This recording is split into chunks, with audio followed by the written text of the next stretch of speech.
everyone you know is going to Disney World and you're thinking about planning a trip of your own, but then you start looking at those prices for hotel rooms and when did flights get so expensive? And that's not even budgeting for food yet. Just how expensive is Disney World right now?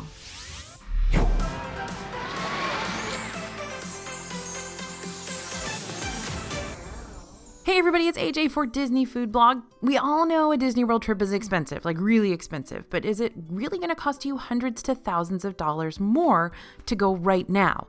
We're going to break down the main parts of a typical Disney World budget: hotel, tickets, travel, food, and the stuff you might not be thinking about yet, to find out what it really costs to go to Disney World here at the end of 2022 and heading into 2023. So if you're thinking about an end of the year visit or you're planning next year's vacation, stay tuned to see if your numbers line up and if you're getting the best deal you can. By the way, we're going to help you with that. Starting with hotel, one of the first things you're going to consider after you pick the dates for your trip is going to be where you're going to stay. We got a lot of options at Disney World, plenty to choose from if you want to stay on property, which is right there in Disney World, but you've also got loads of nearby hotels, lots that come with some of the same perks as Disney hotels, plus vacation rentals and other hotels even further outside of the Disney bubble, just in case you want to save a little money so you can spend more in Disney World, right? So let's start at those Disney-owned hotels. Disney World's got 4 categories of hotels. So you've got value, moderate, and deluxe, and then you got deluxe villas.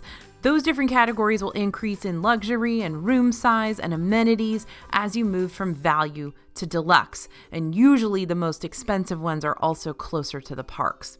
But even within the categories, you've got a big range of what you get and what you pay. Checking out some of those room rates for right now at the beginning of October 2022. Most of these are going to be standard no frills rooms on a weeknight unless otherwise noted, to give you a starting point and a range within the resort category. Because remember, you can also upgrade your room to get special views or more room, etc. So these are going to be no frills standard view rooms. And note, these don't have discounts applied. There are a few discounts out there for Florida residents, annual pass holders, Disney Plus subscribers, and the general public that will get you anywhere from 10 to 25% off your room. We're going to talk about that a little bit later, but right now, these prices are for rack rate. All-Star Movies, one of the 3 All-Star resorts, the lowest priced, some of the smallest rooms, and the fewest amenities, starts out at $170 per night. Pop Century, with access to the Disney Skyliner transportation system to get you to parks faster, runs at $215 a night for the lowest price. And the large family suites at Art of Animation that sleep up to 6 guests with 2 full bathrooms and a kitchenette start at $550 a night, but go up from there if you want to request a certain movie theme for your room. In the moderate resort category, we got more dining options, more room options with some themes, and larger rooms. Caribbean Beach Resort's going to cost around $321 per night at that rack rate. Coronado Springs has rooms similar to Caribbean Beach, really spread out and far away from the main pool and restaurants, but they also have the higher-end Gran Destino Tower at Coronado. Gran Destino Tower is smack in the center of the action with more upscale room designs and overall larger rooms, and they start at $396 a night for this beginning of October week we're looking at.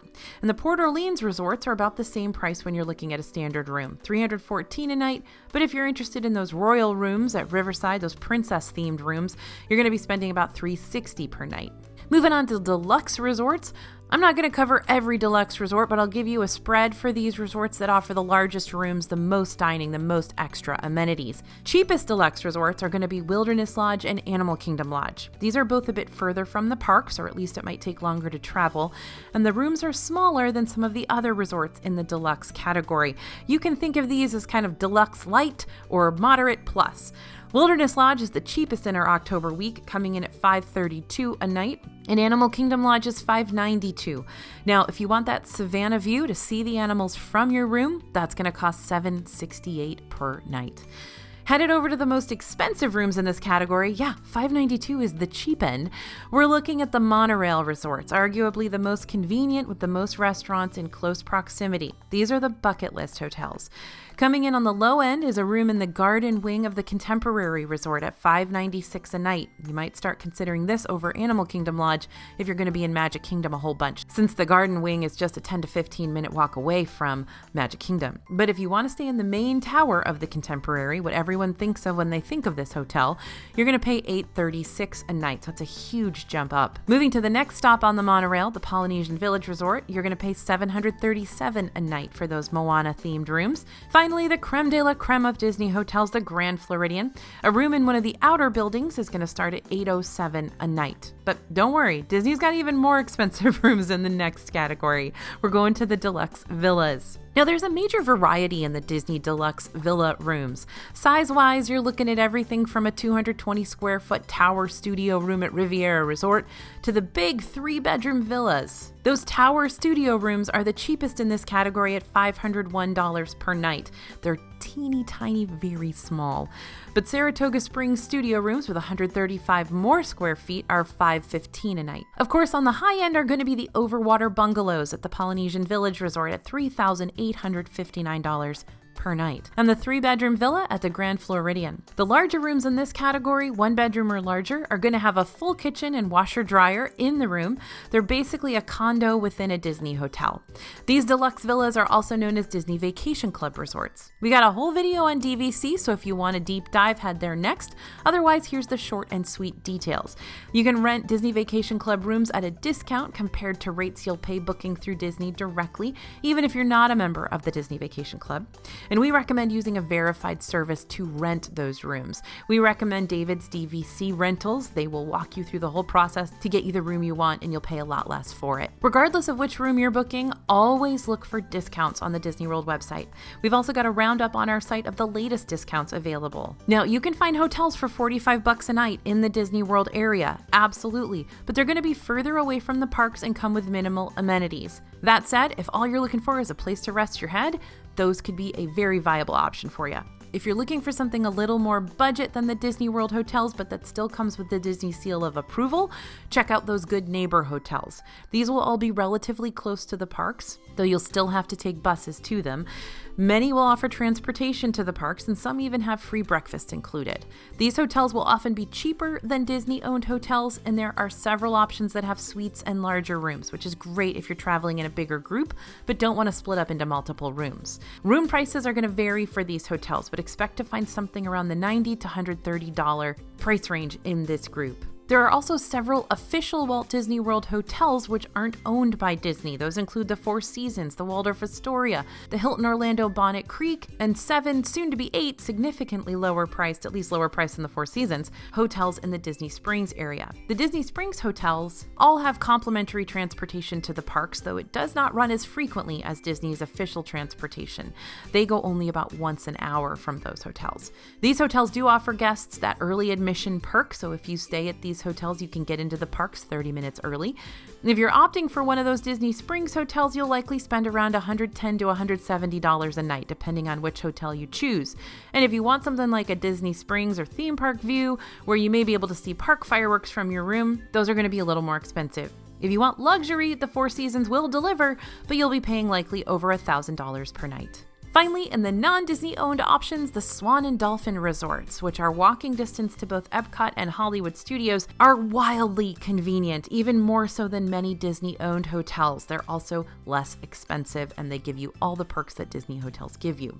Staying at these hotels will get you early theme park access, that late night park access available to deluxe resort guests only, the ability to purchase individual lightning lanes starting at 7 a.m., and free parking at the theme parks. You will pay a resort fee that includes parking costs at the hotel, though. The Dolphin is typically cheaper than the Swan, and both are cheaper than the Swan Reserve, but expect to pay somewhere between $272 and $450 a night for our beginning of October week on this one. These are all owned by Marriott, by the way, so if you have Marriott points, this is a good place to spend them. If you're flexible on your travel dates, prices for hotels tend to decrease next year at the beginning of winter season and stay low until we start to get into spring break territory around March, with the exception of holiday weekends. This is kind of going to be the moral of the story here. Right now, we're going in Disney's busy holiday season, so prices are high. One thing to note, discounts have not come out for any 2023 dates yet for Disney-owned hotels, so that is something you'll want to keep an eye on if you're booking for next year. But here's the caveat. Definitely go ahead and book and then add any discounts that come up onto your reservation at a later date, so long as the offer lines up with your trip dates and room type. That's what we always recommend. Don't wait till the offer comes out to book. Go ahead and book so you get the hotel you want, and then apply the discount when it comes out. Heading into next year, the value season sees a substantial drop in rates from the end of 2022. For instance, that same standard room we kicked things off at All-Star Movies is around $128 a night in mid-January, so you're going to save $50 on that. Overall, as expected, there are some price increases in 2023, but certain times of year are only seeing an increase of about $10 over 2022 rates. We'll see if that sticks as we head into the new year. Moving on to tickets. All right, tickets, because you definitely want to go to the parks when you're going to Disney World. Unlike hotels, you only have a few options here and fewer options of where to buy them. I would recommend buying your tickets directly through Disney. Occasionally, there are companies that will offer discounted tickets, but they're only discounted by a few dollars, and you really want to do your research if you're buying tickets through a third-party seller. As for ticket types, you've got single park tickets that'll get you into one park per day, water parks and sports, which lets you pick between theme parks and water parks, and the ESPN Sports Complex with admission to one per day, park hopper tickets, which let you visit multiple theme parks in one day, and park hopper plus, multiple parks plus water parks and mini golf. For a single day ticket for anyone 10 years or older, you're looking at a starting price of $109 on the cheapest days of the year. Add Park Hopper on there and it's up to $169. A Park Hopper Plus will cost you $194. As I said, that is the cheapest day of the year. Those beginning mid-January days when hotels are also at their cheapest. Right now in October, you're looking at $139 to $149 for a single day in one Disney World theme park with no add-ons. Around Christmas, the most expensive day of the year, that goes to $159. No matter when you go, a Park Hopper edition is going to add about $65 to $85 onto that base ticket price, depending on how many days you're buying. Remember, kids under 3 are free, no ticket needed. The more days you purchase, the cheaper your per day cost becomes. That one-day ticket for this week is $139 for just the single day, but if you're going for 6 days, you'll pay about $96 per day, or $576 total. Add a Park Hopper onto that 6-day ticket, and it's $661, all pre-tax totals, by the way. As Disney likes to say, the longer you stay, the less you pay per day. It's a great marketing tactic. Now, one other thing to keep in mind is that Disney uses date-based ticketing. Different days cost different amounts, but if you use it wisely, you can actually pay less overall for your ticket if you choose the right start date. Take that 6-day ticket, for example. That $96 price per day I quoted is only good if you choose Monday, Tuesday, or Wednesday as your start date. If you choose Sunday or Thursday, it goes to $97 per day, and a Friday, Saturday start date means that your tickets will cost $98 per day. The big secret, or not so secret, but definitely overlooked fact, is that your 6-day ticket is usable for an entire 9-day window. You can use it any 6 days during that 9-day window. They do not need to be consecutive. So even if your first park day will be on Thursday, you could and should choose a start date of Wednesday, as long as you'll finish up your park visits by the following Thursday. You can save $5 off your ticket for our October week. That example isn't a major price difference, but one member of our team just saved $42 by starting her 3-day Park Hopper ticket 2 days before her first planned park day. Just triple check that the ticket will be valid through your whole trip when you're playing around with those start dates. As for ticket prices in 2023, although all one-day non-Park Hopper tickets still fall in the $109 to $159 range, same range as 2022, many days in 2023 had higher prices within that range when compared to 2022. Some days throughout the year remain the same price as they were in 2022. Others have only gone up by a few dollars, but there are definitely fewer bargain days to be found. Overall, though, no major price hikes yet. Interviews with Disney CEO Bob Chapek point towards more price increases in the future, or at least until Disney starts to see a shift in demand for their parks. If you know your dates for 2023 and you've got your hotel booked, I would suggest grabbing those tickets as soon as you're able, because you never know when those price increases could happen. Historically, February and June have seen the most price increases, but it could happen any time of year. Okay, time to talk travel. We're not going to get too in the weeds on travel here because it's largely going to depend on how far you have to travel. But there are a few things you'll need to decide no matter where you are, and there are a few tips we can give you in the meantime. Some of you love a road trip and having your own car at Disney World, but if you're far enough away that you'll need overnight stops, you might want to weigh the pros and cons of flying versus driving. On the driving front, gas is still expensive. The national average is around $3.70 a gallon, though it is cheaper in Florida and the rest of the Southeast.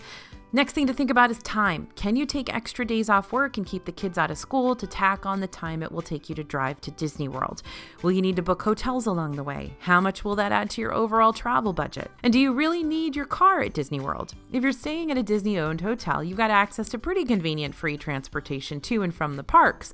But if you want to set your own schedule and plan to see more than the Disney bubble, you might benefit from having your car there. Remember though, Disney hotels now charge a parking fee of $15 to $25 per night, as do most other hotels in the area. When it comes to flying, flights are expensive too, especially if you're bringing the whole family. But if time is a concern, you may be happier with your overall vacation if you spend less of it driving and more of it actually on vacation. Few members of our team have flown into Orlando recently on a handful of different airlines from several different cities in Texas, Louisiana, and both North and South Carolina. Round-trip ticket prices ranged from $82 up to $378 on Breeze Airlines, Spirit, and American.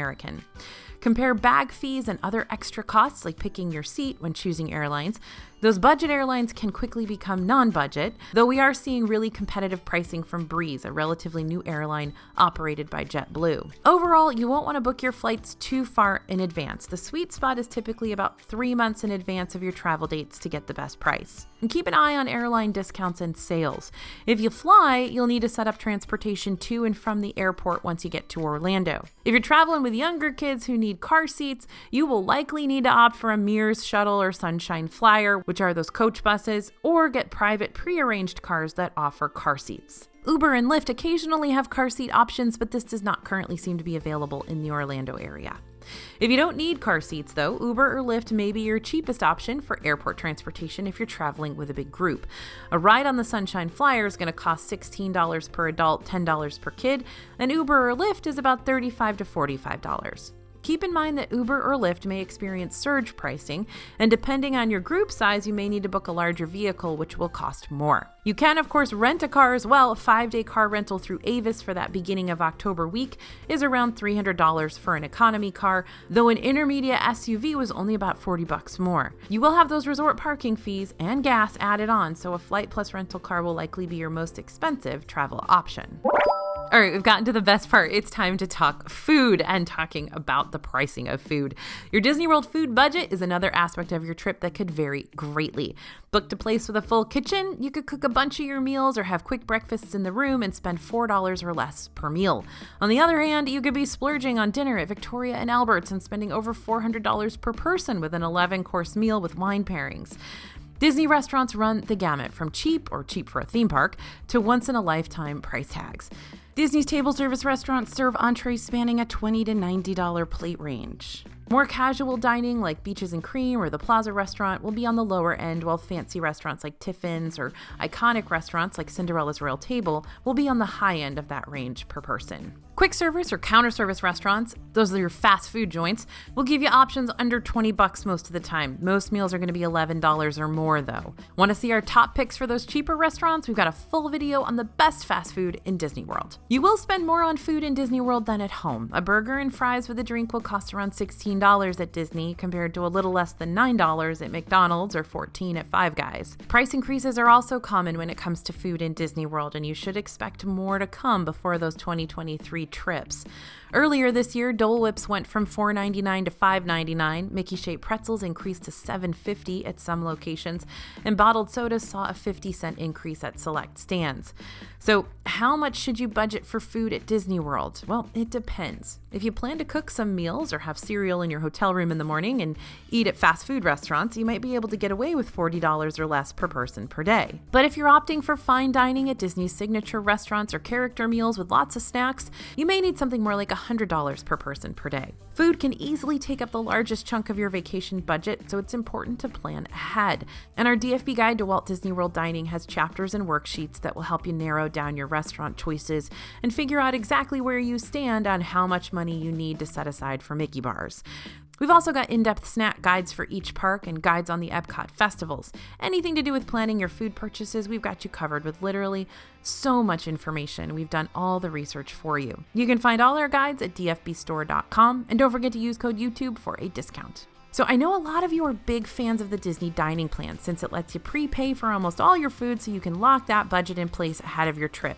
But two things here. One, we still don't know when it's returning. Disney has just said that it will someday be back. That's it. And two, you may save more money by not getting the dining plan. Our guidebook has a whole chapter that will help you crunch those numbers and decide for yourself. We've also got a video that dives into the details of the dining plan. But do your research when it does come back before you just add it on to your trip. Remember, Disney's not going to offer something that doesn't make them money, so think about it from that perspective. If you get the dining plan, you basically have to milk as much out of it as possible by ordering the most expensive food, the most expensive snacks, using all of the alcohol included, and every single credit to make sure you even break even. Now, dining plan or not, we typically recommend only one table service restaurant per day. More than that, you may find yourself with too much food and too little time to spend in the parks and doing other things that aren't eating.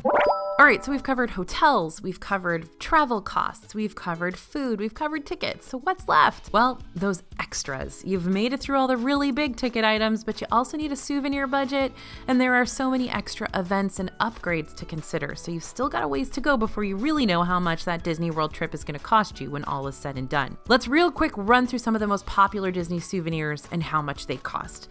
Mini ears are going to set you back $30 to $40. Spirit jerseys are $75. Lounge fly backpacks are $80. Nuimos, which are those little tiny stuffed animals that people buy and dress up, are $21.99, and an outfit is $17.99. Even a basic t-shirt's going to cost you $30 or more. And those extras. If you want to skip the lines, you'll be thinking about adding on Disney Genie Plus at $15 per person per day, and or individual lightning lanes that range from $7 to $18 per person per ride. Fireworks parties can be a great addition if you love dessert and want the best view of the nighttime show, but they're going to cost you about $100 per person to attend. Traveling during Halloween or Christmas seasons, Magic Kingdom's holiday parties are wildly popular, and you'll spend $149 to $199 for a ticket. Then there are the similar ticket items that get overlooked when you're working on that initial budget, like gratuity and tips, tax on all your food and souvenirs, the 15 runs to Target for sunscreen and toothpaste and everything else you need. Everyone else seemed to forget like one thing that sends you back to the store the morning you're trying to cram everything in your suitcase. Besides some of those last little things, most of these extras are just that. They're extras. You can skip Disney Genie Plus, you can skip the dessert parties, you don't need to buy a Spirit jersey no matter how cute it looks. And whatever you add on, be sure to consider it in advance so you don't come home to a credit card bill that makes you scream, how much does it cost to go to Disney World right now? So, right now, a Disney World trip staying on site at a Disney-owned hotel and going to the parks for 5 days with a family of 4 is going to cost $3,850 on the budget side, with staying at a value resort, skipping the park hopper, and opting for fast food options. And $9,500 on the higher side, staying at a deluxe resort with table service meals, snacks galore, and upgraded park hopper tickets. Flights and other travel will likely run somewhere around $1,000, and souvenir budgets can range from just a few bucks to several hundred per person. You can certainly spend more and very likely spend less, but a Disney trip for a family of 4 will definitely cost several $1,000s. It's a big investment, and we're here to make sure you don't waste a cent on something that isn't right for you. We review everything. We share our pro tips from visiting the parks nearly every single day, and we keep you up to date on all the latest news so you're as prepared as you can be. Now, we're not going to leave you hanging, so here are some ways to save. One of the simplest ways to save on every part of your trip is to plan to go during slower times of the year, like mid-January or early September.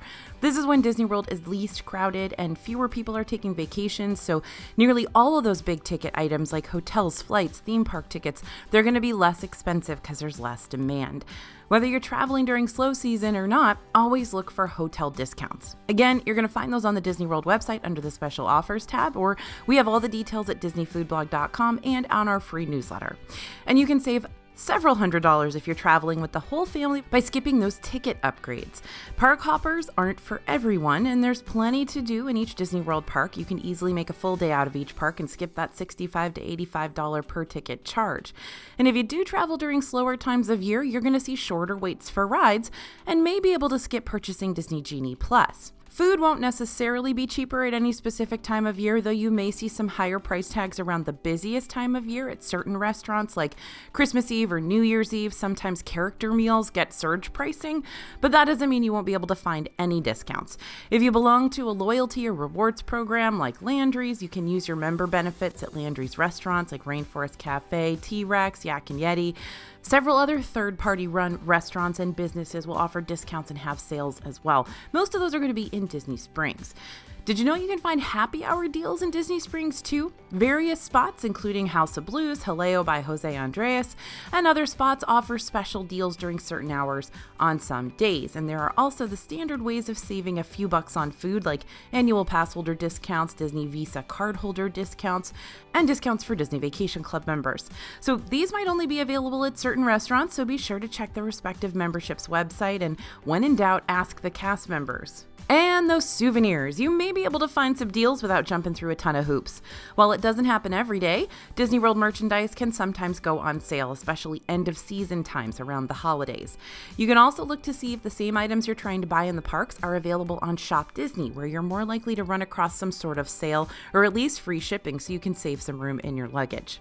Like dining, you can add up some serious savings if you're an annual pass holder, vacation club member, or Visa card holder over there on merchandise as well. Overall, yep, Disney vacations are unbelievably expensive right now, but they don't have to completely break the bank and wreck your budget. Some people can afford to go to Disney World right now. It just depends on your planning. If you follow our tips, do your research, you can definitely save some money, and you do not have to pay rack rate for anything in Disney World. But as always, we always recommend here at DFB Guide that you don't take a Disney World trip if it's going to make you uncomfortable budget-wise. And I know Disney World is expensive enough that everybody's going to be uncomfortable budget-wise spending that much money to go to a theme park. I mean, you don't want to go to Disney World if all you're thinking about the whole time is how much it costs and how it's affecting your ability to pay your bills or pay your mortgage, etc. Then you're not going to have a good time if that's the situation. So no matter how much your family, your friends, your kids are asking you to go to Disney World, make sure that you are in a comfortable spot budget-wise to go and actually enjoy yourself, because things will go wrong in Disney World. And if you're at a point in your brain that if anything goes wrong, it's not worth it, then it's definitely not worth it, because things will go wrong and things will not go according to your plans. So if that's the situation you're in right now, wait a year, wait 2 years, put some more money into the Disney World savings jar before you go, because you're not going to enjoy yourself if you're stretching yourself that thin to go. So hopefully that makes sense. Now, we can all benefit from your budgeting and money saving tips if you guys have found some really useful tips for saving for Disney World, or if you have a story about a decision you made to not go to Disney World because it was too expensive. We'd love to hear that. Go ahead and leave it in the comments. Everybody's rationally logical, well thought out decision-making process is useful to other people watching this video. So thank you in advance for that. And thanks for listening. Thank you for watching. As always, this is AJ for Disney Food Blog, and we'll see you real soon.